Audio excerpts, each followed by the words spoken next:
All right, guys. Today we'll be talking about SEO content marketing, link reclamation, KOB analysis. Happy Friday, y'all. Hobby, I see you already. See a bunch of you out there already.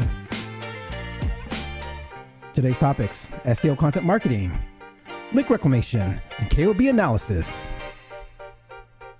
Be sure to ask your questions in the live chat while I get some things set up here. How's everyone doing?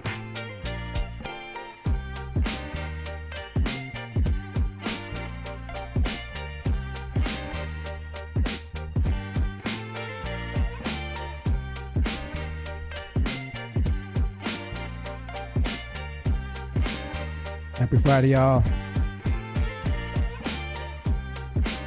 Today we have Hutchins.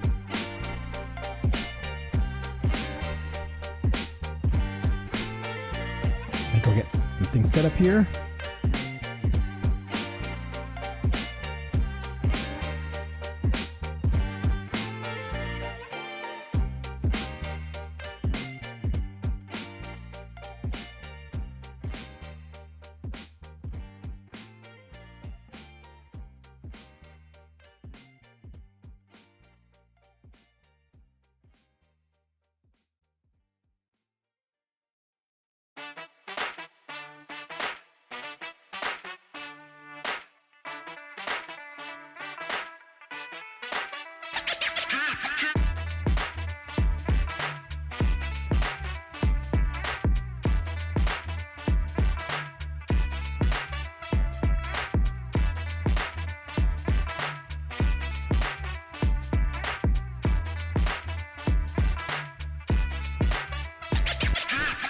Hobby, how's that IPA going?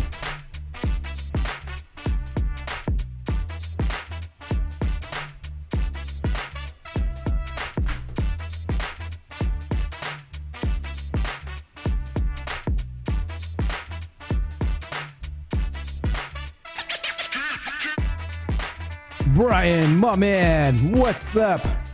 Always happy on a Friday. I love this show. I love producing this show for you guys. It's fun. Get to chat with you guys. Talk to excellent SEO. Learn a few things.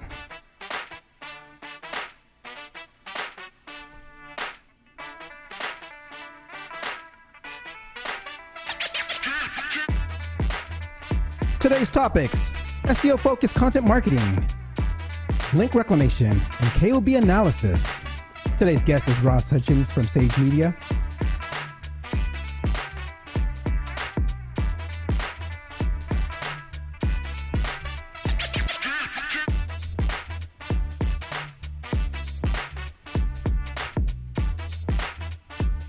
Brian, are you attending the SEO Rockstars conference?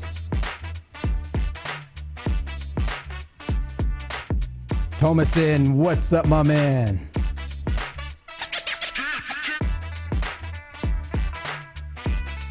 See a bunch of guys coming in. All right, I see Ross in the background. Ross, how you doing, my man? Good. How's it going? Good. Okay, I can hear you. I can see you. All right, looking good. No delay. Any echoes on your end? No, sound good. All right. So I got about fine? Yes, everything sounds good. I got about 6 minutes till we actually start, and then in about 5 to 6 minutes, I go over some video clips that were released with this past week, and then I'll introduce you in. There's already people in the chat. They're just saying what's up. Should I be able to see that? I don't think I see. Oh no, you would have chat. to. I can. Yeah, you would have to have it in the in another browser for YouTube. Yeah, you have to actually log onto YouTube. Okay, cool. Yeah. I can open that. All right. Let's say what's up to everyone in the chat. Thomason, what's up, brother? From Nigeria. What time is it out there, Thomason? Brian from Canada.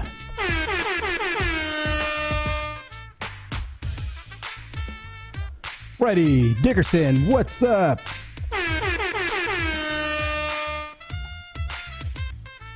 Latanya, what's up, girl?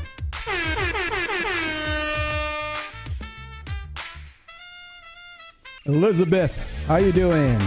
Happy Friday.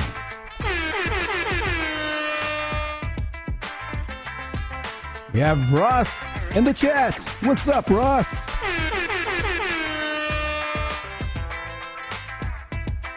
Don't be shy. Say hi. I see a bunch of you out there still.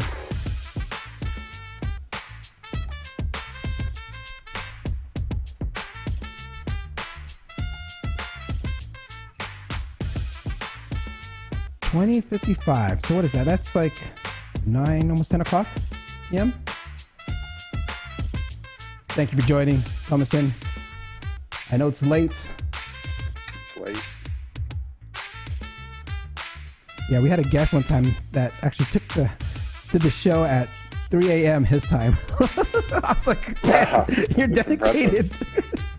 I was like, you could have asked me to maybe move it around a little bit, but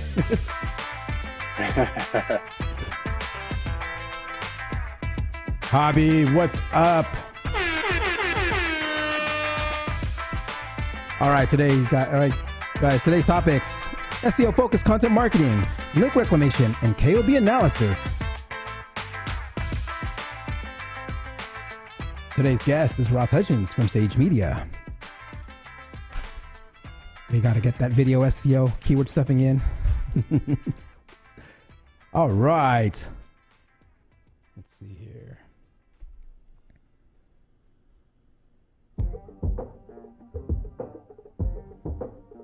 For those that are just joining in, don't be shy.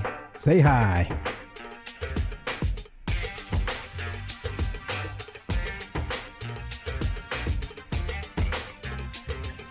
And if you haven't joined the Discord yet, join my Discord, seo.video/Discord. I'm going to start doing some fun things with that.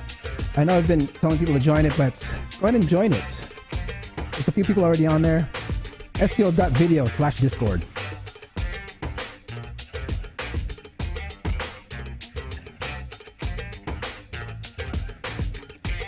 Hobby, can I ask questions about movie tile take foundation? I don't know. Is there going to be an SEO question tied to it, Hobby?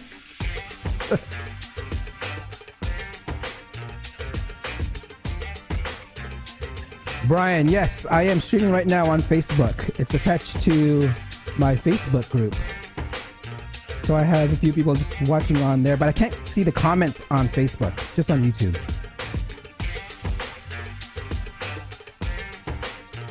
All right, guys, we got about 2 more minutes. Hit that share button. Let's get more SEO pros up in the show. We have already about, 22, 23? Stefan, my man.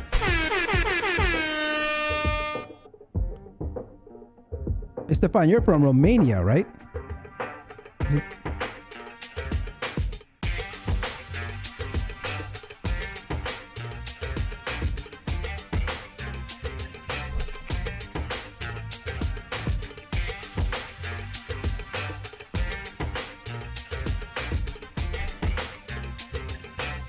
If you guys haven't seen, I had a little featurette on SEMrush on how this show is produced. You can see like what's in front of me right now. I actually have 4 different monitors, 3 cameras, all this lighting. It's all seen in that little featurette on the SEMrush channel on Twitter. Check it out. All right, guys, we got about 1 more minute to go to showtime.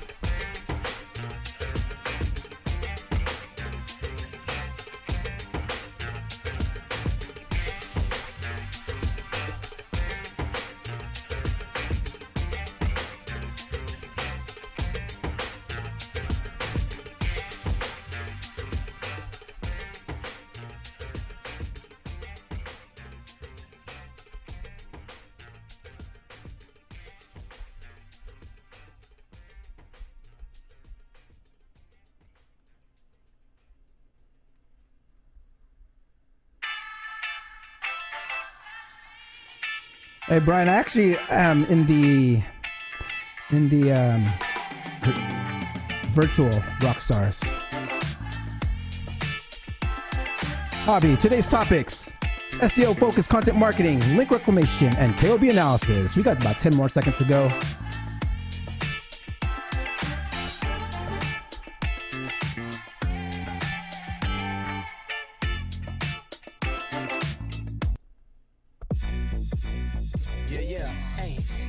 Started, no delay, let's work. Wanna see you be an SEO expert. Paul Andre De Vera, steady dropping knowledge. Over 15 years in the game, so he knows all about it. Master the art of SEO, you will be amazed. Time to get your brand off page to on page. Dropping knowledge, legendary for sure. Whether you're just getting started or self-employed entrepreneur. Yeah, let's go. Subscribe to the SEO video show. Hey, welcome to another episode of the SEO video show where SEO is alive and fun. My name is Paul Andre De Vera, aka Dre, and I curate SEO videos released in the past week into about 1-minute clips. My favorite part of the show is when I get to introduce my guest, and my guest this week is the CEO of Sage Media, Ross Hutchins. Before I get started, let's say what's up to everyone in chat. I see Hobby, Brian, Stefan, Thomason, and so much more. Ross, what's up in the chat? Okay, please don't forget to like, subscribe, and hit that notification bell. Now let's get on with the show. This is Ted DiBiase, the $1 Million Man.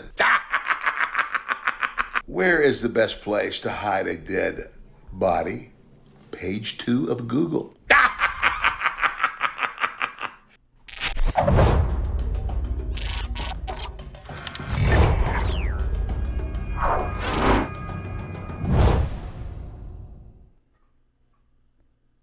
In the latest episode of Search Off the Record, the conversation is around the future of SEO, and knowing HTML will still be very necessary. They talk about schema, crawling, and more geeky SEO topics. The link is to the podcast is in the description below. I'm a huge advocate of video content, and on Google Search Central this past week, they go over how to implement video moments in Google Search. Let's check it out. For videos embedded on your own domain, you can do this using clip markup. Within your video object schema.org markup, you can use the hasPart property to specify each moment as a clip. Give each clip a name to label what happens at that moment, and include the start and end time for the clip. Just like with Seek to Action markup, your page URLs need to support parameters that will start the video playing from a particular timestamp within the video.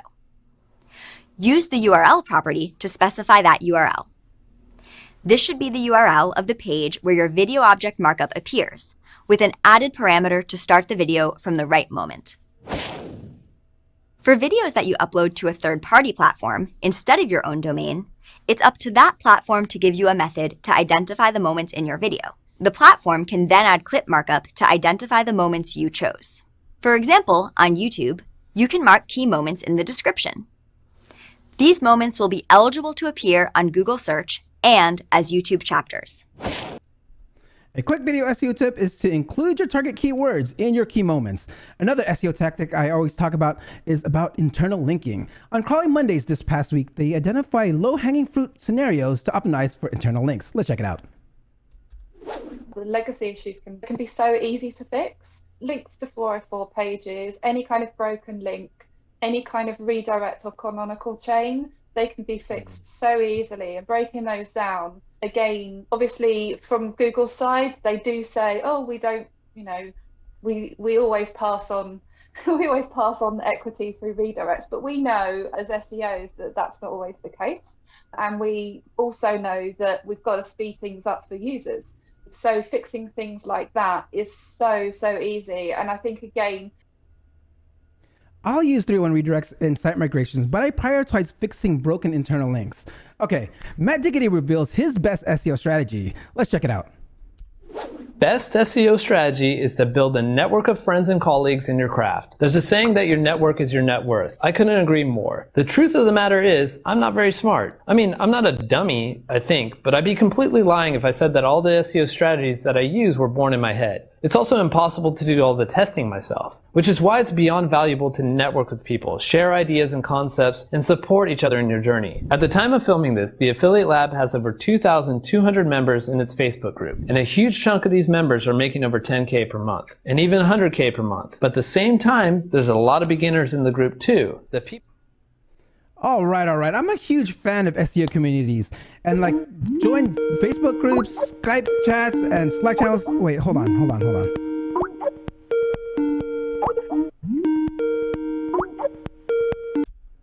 Hey, wait, hey, Kyle, hey, I'm live right now. Hold on. Let me bring you in real quick.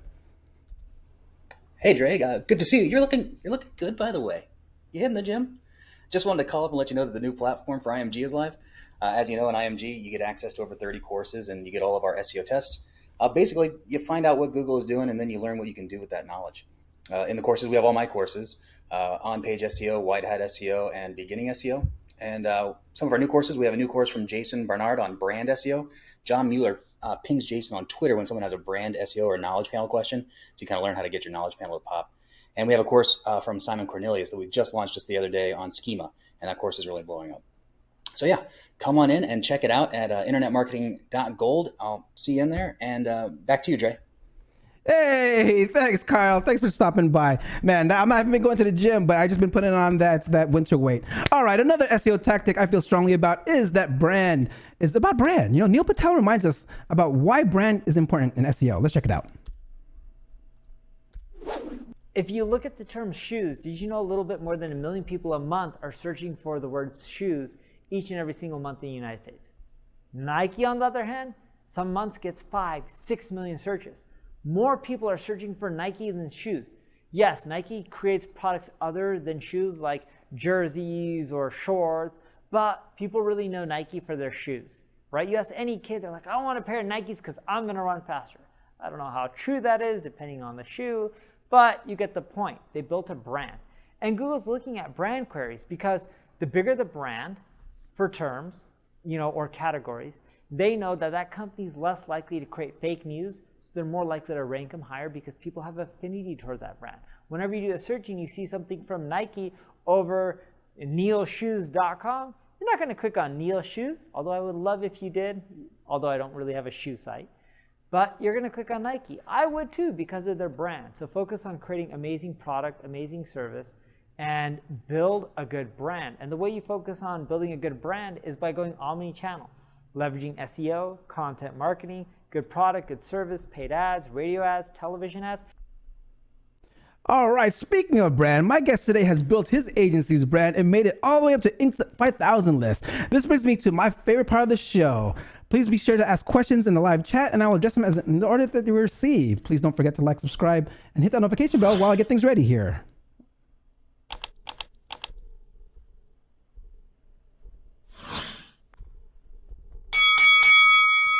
In 2008, Ross started his SEO career as a senior SEO analyst and first employee at Single Grain. He has worked and featured on Moz, Search Engine Land, Forbes, AWOL, and Hacker News. He's also a frequent speaker at well-known conferences as MozCon, Learning Inbound, Search Love, and MN Search. He enjoys investing in tech startups and focuses on exposure to SEO or content marketing. By 2012, he founded Sage Media, and he's been in the Inc. 5000 in the last 4 years. He currently has offices in San Diego, Austin, New York City. Sage has also been named Inc.'s best workplaces. Please welcome the CEO of Sage Media, Ross Hudgens.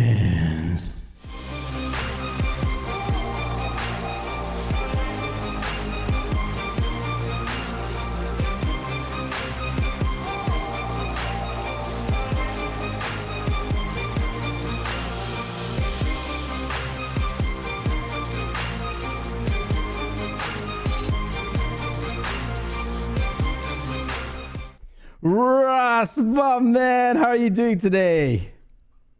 Good. Thanks for having me. All right. Congrats on being, within the Inc. 5000. That's totally awesome. Thank you. All right. Right before I get started, I always ask this question right before we get started. And in 1 minute, how does Ross get ranking on page 1 of Google? Associate with a brand that's already got positive momentum, good brand searches, as we just heard Neil say, is naturally acquiring links, and then build high quality content against that brand that is topically relevant for each search query that you're trying to rank for, and also analyzes what the users are trying to do. Create great content there that is worthy of being shared and linked to. Go out, tell people about that content, get links to that content. Percentage of the time, hopefully get links to those bottom funnel pages that are the most valuable to you. Kind of rinse and repeat that process, and a very simple version of that. All the above there. Love it. Thank you for that first knowledge bomb. Okay. Let's rewind this real quick. All right, Ross, you got to take us way back and how'd you first get into SEO? Yeah, good question. I originally was in college just working at this company that did pharmaceutical study quality assurance. So effectively, I scanned documents for them while I was a marketing major. And the founder was nice enough to say, Ross, you're a marketing major. We'd love to have you use your skills that you're learning on our website. So I started Googling some stuff, found SEO, did some very bad SEO for the website, and they didn't really need SEO. But that got me interested enough that I got an internship and then eventually found Sujin Patel, who many people might know, who's the founder of Single Grain. And he hired me as his first employee, just worked out of his office and kind of like learned and grew from there and felt very lucky to have him as my mentor getting going. Love it. So then how'd you actually learn it then? When you were during that times, were you like looking at books? Were you like watching videos, following anyone else? Yeah, did an internship for sure at the start. Used the common resources a lot of people did at that time and still do. Search Engine Land, Moz. Sujin himself was a great resource. Neil, who was around at that time and still creating great content. That was really useful from a search standpoint and practicing for sure. So I found a lot just from executing in a real live environment for clients. Ideally, you want to be learning by doing it for the clients, but as I grew up, reality is you do that to a good degree. Love it. Learn by doing, guys. Learn by doing. Okay, in the live chat, we see Hobby. Hobby says, hi, Ross. What's up, Hobby? How you doing today? Okay, guys, be sure to ask your questions in the live chat while I ask my questions here. But I want to go ahead and bring up something that you've actually said, and I like looking for these things. This is push out the noise and stay focused on the work. So I actually like go out and look for quotes and see what things. But I don't have the context of this. Can you please tell us the context of this quote that you mentioned here? Push out the noise and stay focused on the work. Yeah, I don't know the exact origin of this, but in context, for me, I think in the SEO world, you can hear gossip and rumors and things pop up. Even algorithm updates can be distracting, I think. And just if you day to day are focused on the quality of your website and just doing the best for you as compared to really worrying and stressing about competitors, I think you'll, one, be happier, but two, also get better results as well. Love it. All right. Okay, so I want to say, I want to get into your agency. So you found, tell us how it was founded. I want to hear the story of the agency. Like you found it, it was in 2012, I believe. Like what, tell us like what led up to the founding of Stage Media. Yeah, so I was lucky to work at an agency as my real first job out of college, and then found a job in-house where I was building lead gen and insurance websites from scratch, but on the side, blogging, just because I knew that would do something positive for my career, and kind of hustled. I worked 9 to 5 and then hustled on the side, writing blog posts, tweeting, sharing content. LinkedIn wasn't as big then, but doing that whole thing, and that kind of slowly got me a client or two. And then I eventually got a manager who kind of micromanaged me. I was really lucky to be in an entrepreneurial environment prior to that, but that kind of made me realize I didn't love that setup. And then actually Google Penguin also hit around that time. I was kind of known for link building, and the world started to change, and I was also blogging on the side. So decided, hey, I've got enough momentum going on this personal brand. If I basically announce that I've quit or that I'm going full time, hopefully I'll get enough clients to feed myself. And turned out that worked out. I announced I was going full time, quit, and yeah, I got a few clients almost immediately, which was very lucky. But yeah, that's kind of how I got started. Love it. So being able to put out content on your own, guys, this is what I tell some of you guys out there too. Like even if you don't have a company yet, put content out there, put your name on it, and build those relationships. Love it. Okay. So you talked about link building here. I actually wanted to go into a little bit more about your link building and content strategy, because you talk about like link building. You had a video out there, is link building versus content marketing, and why the difference matters. So why does the difference matter? Yeah, I think it's a major change in mindset effectively. So the impetus of that video was we have people that reach out to us and say they want link building, and some people that say they want content marketing. And the people who come in the door through link building often are doing that disconnected from their main site. So in doing that, they're not trying to actively improve the quality of what they have. I think content marketing done well, yes, it can be done for generating links, but through doing that and to generate more links, you naturally have to have a more quality website. So having the thought process around content marketing inherently is going to focus on improving quality, while the link building side, if you go in through that door, most of the time, I think it's just also the mindset of someone saying, I want links versus content, meant that often the content quality itself was not as good. Most of the time we get asked. Got it. So I mean, you refer to yourself like you said, people like looked at you as a link builder. So what are like some things the way you build links? Yeah, most of the way we build links today is through content hosted on site for our clients. We believe that's kind of what Google wants to reward. And we do a lot of manual outreach through quality content hosted on the websites, but we're increasingly helping clients rank passively for assets. So we'll create something high quality. We'll see that there's search volume and link intent. So there's a good amount of links to assets that are ranking. That's probably a pretty good hint that they're passively acquiring links. There's also certain query types that generate those more often. Very often things like, if someone's like trying to grab one data point or one piece of information, often the quick answers, they'll reference the original source to that. So that will be a strong passive link source. So we build something quality, nudge it up through manual outreach, then get it ranking, then we can build kind of engines for clients over time. That's kind of a rinse and repeat process, which is our most common go-to. Love it. So what does your link outreach process look like?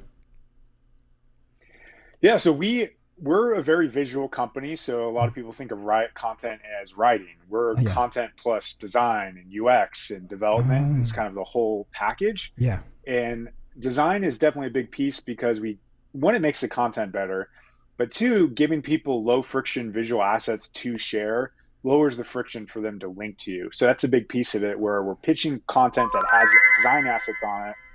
That makes it easy for them to like write a blog post about that data study, that survey, that guide, with lots of different visual representations that they can choose will best fit their website.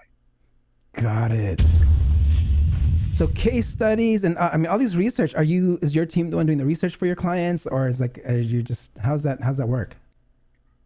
Yeah, we do it end to end. So we'll do the research writing as a content marketing specialist, and that person will take back over with the thought process that if they did all that work, they'll better understand kind of the outreach markets, the content itself. They'll have more buy-in to the content as compared to if it was disconnected. So yeah, we're pretty in depth there. So in terms of data studies, we might use Google surveys, we use SurveyMonkey, internal proprietary data. Sometimes we'll just do really in-depth, more entertainment or interactive focused guides. So we might do calculators, photography, video, great content like you're doing here, things like that. Love it. So guys, remember, content marketing is not just about writing blogs. It's about producing all these pieces of interactive pieces, videos, even podcasts. And so I'm curious because I mean, I love your channel. I've shared a bunch of your videos here on the show and in the very beginning. And it's like, and I love the quality. So I mean, do you actually have your own studio within your office? Is this when you produce your videos, or you have your whole team? Yes, we do. So we have a studio. Our videographer, Kara Brown, who's amazing, is in our San Diego office. And we have some murals set up there that will often just kind of move around and have that set up. And she's definitely great with lighting and setup. We're kind of a little agile. It seems like you got a more consistent spot. But that's what we do. And we've also had her come out to Austin. We've actually fully gone remote recently. So we still have an office, but everyone's working from home. But we use each of those locations for kind of a more dynamic, interesting backdrop, which I'm sure you're on board with as well, because you got one. My home is not as interesting now. I love it. I mean, so even like with the content, like, I mean, you come up with some great content ideas. So what are you using for inspiration, like your content generation of like, your ideas that you come up with?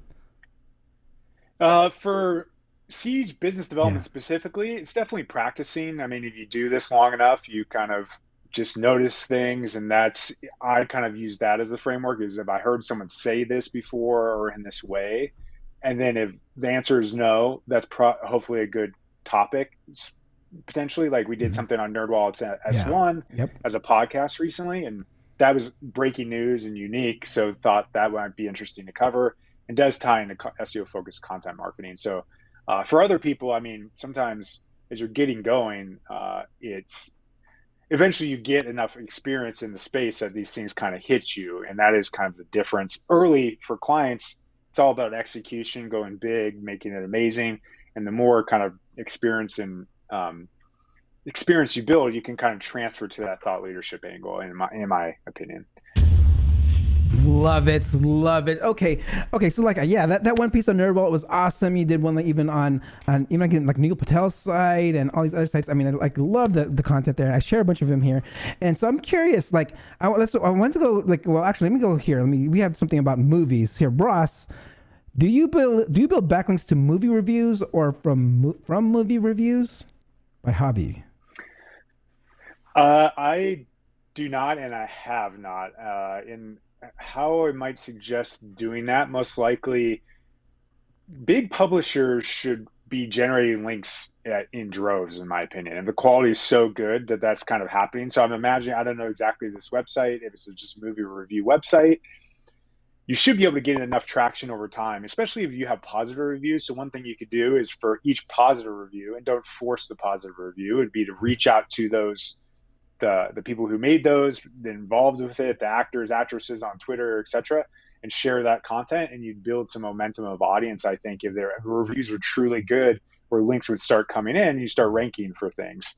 In terms of the one-off links to those, I don't think that would be the most. You could do those. I don't know. It would always be the best use of your time as compared to focusing on that quality angle and distribution through letting the people know that got great reviews or ego bait that they got them. Ego bait. Tell me more about ego bait. What's that? Yeah, ego bait, or we also describe it as mentioned outreach. It's effectively like you do a roundup of the top 100 SEOs, and you see it a lot. And you can definitely do it too much. Yeah, where you let them know that they were mentioned, and they'll very often share. I think if you go too far, especially to marketers, it kind of has the opposite effect of being like, this is not actually impressing me. This is doing the reverse. So I think if you do it in a correct way, and it's truly a good mention, such as a positive review of a movie, you should hopefully get the right effect of people sharing that. Love it. Okay, Hobby, I hope that answers your question. Okay, I wanted to go take it back a little bit to your content marketing, because you do SEO focused content marketing, and I want to go into more of like the the written pieces. So I'm curious on like how does your content briefs look like? Like how are you writing the content? Are you using any tools, or how's your like research look like? Kind of like a quick like rundown of like how you research a topic and produce content, piece on it. Yeah, we are unique that we don't do briefs as much for a client. We actually execute them, but in our heads we do the briefs. So we'll do outlines, but effectively our team is very good at SERP intent analysis. So we'll look at something like content marketing as a SERP, and we'll Google that, and then we'll see what is it telling us about what our article should include. We would see that probably there's definitions within that. It's actually what is content marketing, or a beginner's guide to content marketing. That would inform what kind of content we would create. So we might also see videos on that. And if we see video as a mixed part of that SERP, that would tell us we need video as part of our content in order to be competitive for this topic.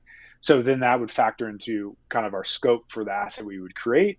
And then we would go about research and writing that content. So we're going to look in lots of different places for that. We will use Hrefs, Moz, ClearScope very often, especially if it's a more technical space, to make sure that we're using the right terms for that topic. But it's often focused on quality. And on top of that, we'll do all that research and writing, pull in the long tail keywords as well, but then hand it off to designers who add great visual assets to it, as we talked about. If it makes sense, if it's a calculator topic or it's competitive, we might add interactivity or photos, video, and then it's kind of rinse and repeat. We run it through an editor, an art director as well. So it's kind of multiple QA layers. A content marketing manager QAs that for kind of marketing best practice, also brand, voice, and tone. Even have directors of content marketing kind of poke their head into for strategy as well. Wow, that's some process there. So I mean, how long does that usually take from research to, fruition?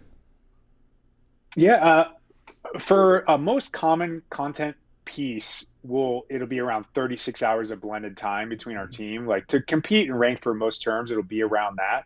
In terms of the timeline, it could be a week to really 2 weeks end to end, because there's many people in that process that you hand off to. Yep. The client reviews it, things like that. But it could be 36 hours. We do a lot of like 72-hour plus content. We do 144-hour plus content as well, just depending on the need. Love it. Love it. Okay. Search intent analysis, guys. Great stuff. I love doing that myself. But speaking of analysis, you did something on KOB analysis. And this is something I've never heard of until I actually seen one of your videos on KOB analysis. And I love the concept. Can you, like, for the audience, can you explain what a KOB analysis is and the benefits of KOB analysis? Yeah, sure. So Todd Malacote, who's one of the people I originally learned from, Stunt Devil, he's got old school. I think he's actually more retired in the SEO sense of the word now, but he popularized this originally looking at the keyword opposition to benefit analysis. So effectively, what is the difficulty against what is the opportunity for ranking for that? So one thing we do for our clients in early stages, we'll do a huge amount of research into all the topics that are possible for them. We'll look at the keyword difficulty and also the benefit in terms of traffic value. So you can't really know what things are going to convert at until you kind of get going, but you can at least make some assumptions based on traffic value and considering what that topic is worth to your business specifically. So we'll build those out, and then it kind of uses those two metrics to decide what should we prioritize first. So if we're a low authority site, we might completely remove topics that are, say, difficulty 70 to 99, and then try to just really do the 30 to 50 range stuff. Ideally, some of it has moderate traffic value, which could be possible with this process. And you kind of ladder up from there to rank fast, put some money in your pocket, and then ladder up to the more competitive stuff over time. Got it. So it helps you like prioritize like what to go after then, right? It's kind of like it's and like the best use of your time and going after like the certain keywords. Love it. Okay, we actually had a question come in right here by Thomason. Thomason asks, what is your customer base like? Does your strategy work for e-commerce niche? Yeah, so we're mostly mid-market to enterprise, and we're going a little more enterprise over time. It does work for e-commerce. So we have a lot of e-commerce clients, and it works pretty well where you're doing top and middle funnel content, tying to each product type, internally linking to that. Ideally, you're getting content that's top of funnel and it's generating links, and then you have like a navigation that's passing link equity flow through that. It works very well, especially in markets where there's a longer sales cycle. So an example might be mattresses, where you're going to research like the different stages, like types of mattresses, mattress size chart, and you're kind of working through that process. That the more complex e-commerce niches, the more likely content marketing is going to have some value. Thomason, I hope that answers your question. All right. So I wanted to go ahead and take it back to a little on the agency side, because you have like multiple offices here, and we have a few people, agency owners here, or people that want to build agencies. And I'm curious, like, can you like how fast did you grow to that many offices, and what are some tips you can help someone to grow their small agency? Yeah, so we are 100% remote now. Okay. We did have 3 offices and moved backwards, but not backwards. We moved to that because of COVID, obviously, and felt like it was the right decision. But part of it has been gradual. So we've been doing it for 9 years. We haven't done explosive growth. I think that has been helpful for us, of not being a rocket ship and then you collapse because you're breaking several things. So we've kind of slowly grown over time and fixed those issues as we've gone. I think that's been helpful to our success. We're, I think, well positioned. We decided we're SEO focused content marketing. There's now more people trying to do that today, but I think we were one of the first that did that. So picking a strong niche and not trying to be everything to everyone, I think is so important to seeing success. It also makes you good at that. Like, I think not only does it sell you better, but you're actually likely to be good to great at it. And because of that, it all reinforces itself in a positive way. Love it, love it. Yes, I mean I've noticed that too, because when I was like, every time when I like do research on my guests and yours, you say like SEO focused content marketing. It's all over your website. You really put that in front of content marketing, and I mean I find that very, very awesome. I'm curious on with SEO focused content marketing, like how about like the distribution of your content? Like, are you like, do you have any? I mean, you have, you get traction through SEO and channel, but I mean, are you like doing any kind of content distribution with the content that you create for your clients and, for Sage? Yeah, I mean, that's really why we think SEO first, because it's the most, we're biased, but high ROI distribution channel. It's also a distribution channel for sure. Mm-hmm. So we're always thinking distribution.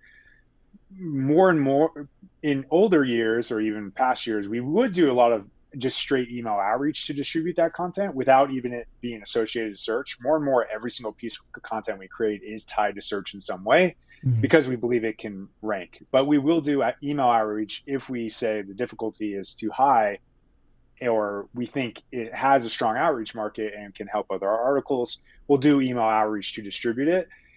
But if it's low difficulty and we have a high authority client, we won't do email outreach because we believe that it can just rank through good fundamentals of that article.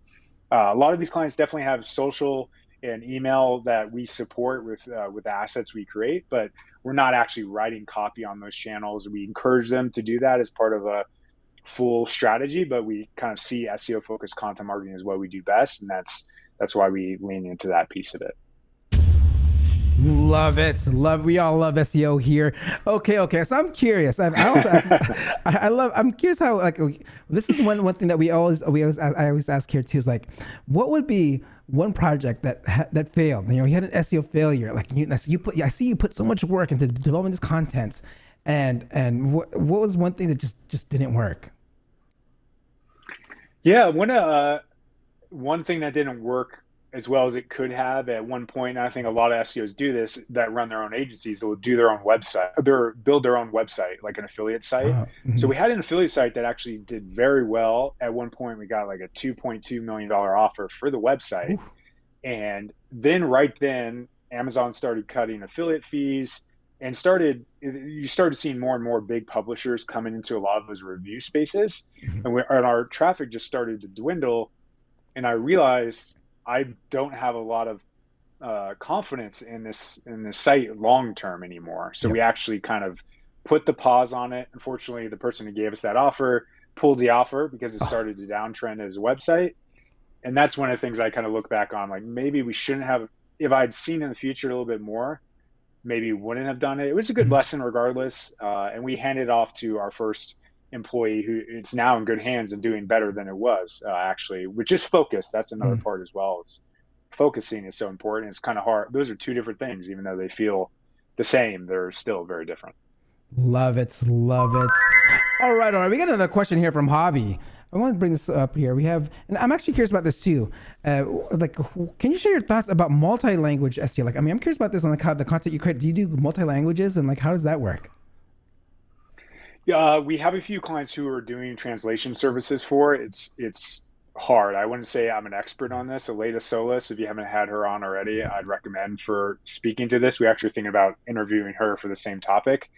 It's difficult just because of that barrier. We've even tried or done multi-country in terms of Canada and the UK. And even that difference, even though it's English still, with different dialects, it's a lot harder. It's not always easy to do, and you need native speakers in each. And we might get there eventually, but we're not there today. And I'd say speak to Aleda Solis on that one. Love it. All right, guys. First person to put Aleda Solis's episode number in the live chat will win a prize. I will send you a copy of Dixon Jones's NFT SEO book. So do that. First person to put Aleda Solis episode number, put that in there. All right. Okay, I wanted to go ahead and take it to your process of like on your YouTube channel. Like I want to go back to your YouTube channel because like I mean I love video. I just want to talk more about video. And and you get like you also get like bring a lot of guests. Like you fly them out and you bring them on. And how so like what's the process of like you said you're gonna get Leah Solis on yourself. Like are you gonna bring her on to like in studio like how you have, and like what's that process look like of you like kind of reaching out? Yeah, we did think about that in different ways for our strategy specifically. For sure, distribution is one. Another thing we've considered, even if they don't have a big audience, is like, is this someone that would refer us business hypothetically? They might only get 100 visits, but it still makes sense for Siege Media as a company to build it's almost a reason to build a deeper relationship. Like now I know you and hopefully we can connect through that over time. That's one of the best parts of interviewing people. So that was one reason we did that. For sure. We thought about bringing them in-house just for the benefit of doing that. I wasn't going to do that with Aleda because she is international. Oh yeah, that's right. So sometimes we want it. Yeah, but we would try to be strategic around that too. So if they were in San Diego or in Austin at another conference, I would look at those attendees and try to get them in at a lower budget. Sometimes we would pay for the budget to do that. One of the things you made me think of with videos that we saw some nice success with, I think it's somewhat limited, is you go to the people with the biggest channels, and it seems like suggested search is so powerful. So if you effectively do a video on them or something they're talking about, you'll get recommended within their channel if it's relevant to you. So that's one reason I did Neil. That's why I did Brian Dean. That's why we did, I forget if we did HubSpot. We thought about HubSpot, but those are all major reasons we did those channels because it's kind of hard. It's not very easy to do that naturally within search, which you might have seen yourself, but that was one of the major reasons we did that recommendation strategy for those video types. It seems to have gone pretty well. Love it. Yeah, I love that. There you got your video SEO tip of the day, guys. Be sure to create content around other channels, large channels, and you can get recommended there. I'm curious, do you have any more SEO tips, video SEO tips for us?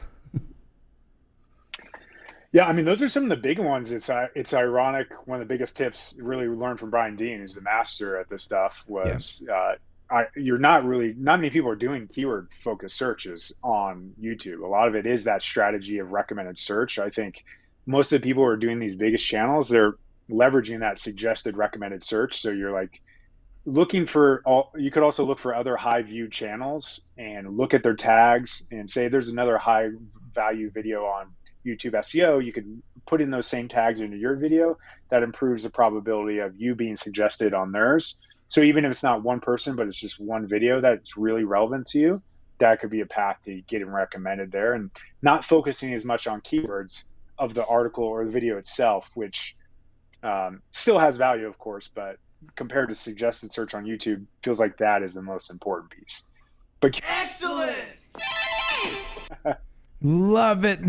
Okay, let's go back into the live chat here. We see, so yes, Thomason, Alida, number 43. Congrats.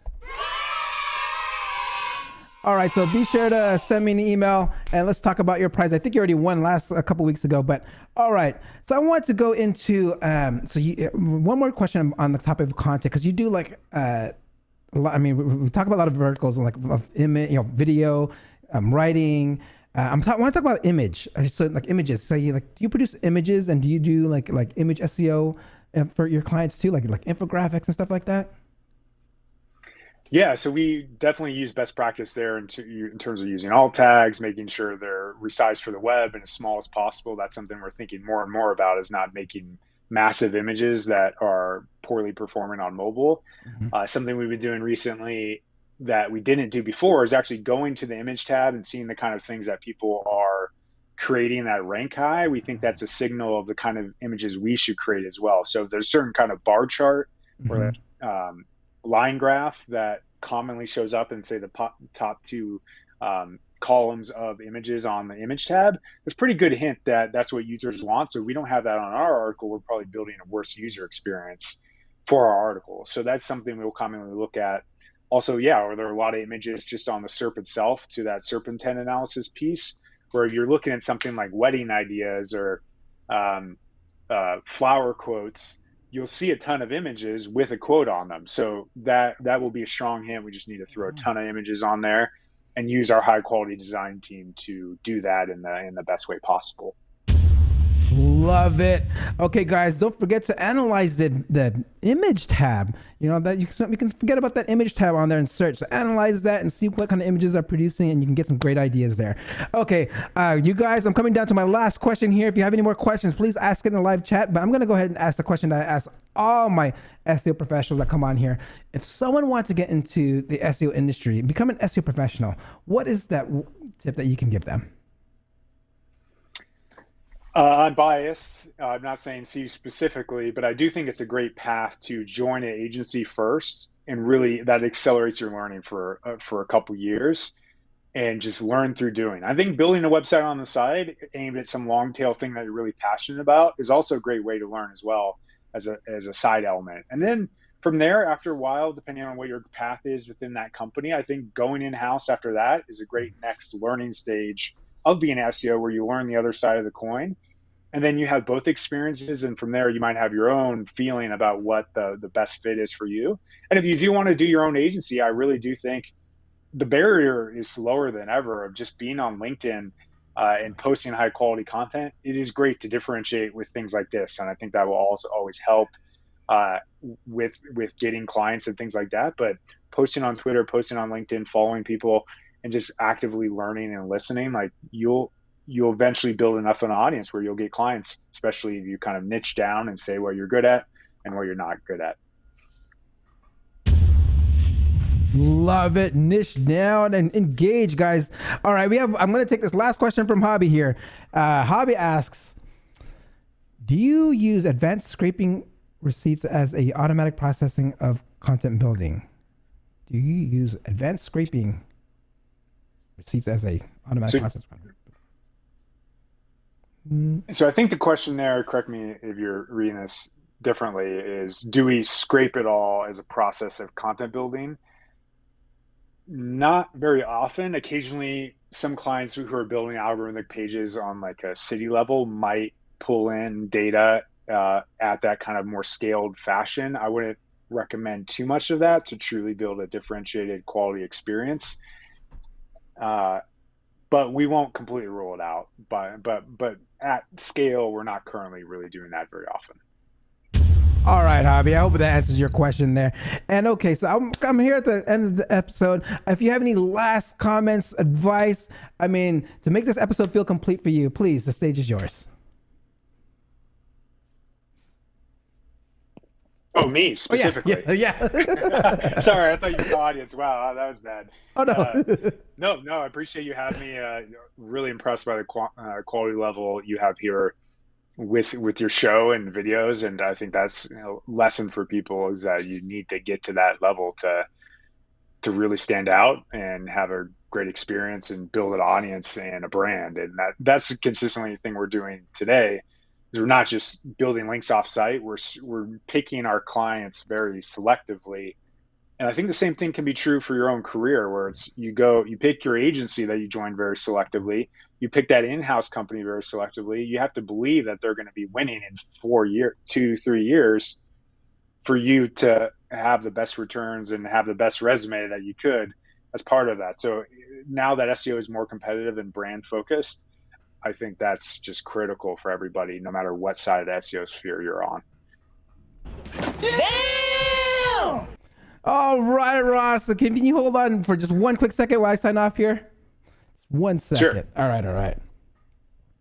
All right, guys. That concludes another episode of the SEO Video Show. Please don't forget to like, subscribe, and hit that notification bell. And I will see you next week. Peace out.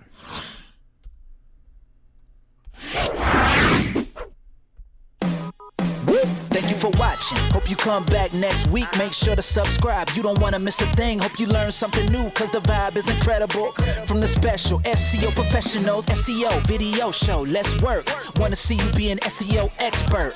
Paul Andre DeVera helping you step it up. No delay right now. Time to level up. Hey, thank you so much for watching. Make sure to subscribe. Woo!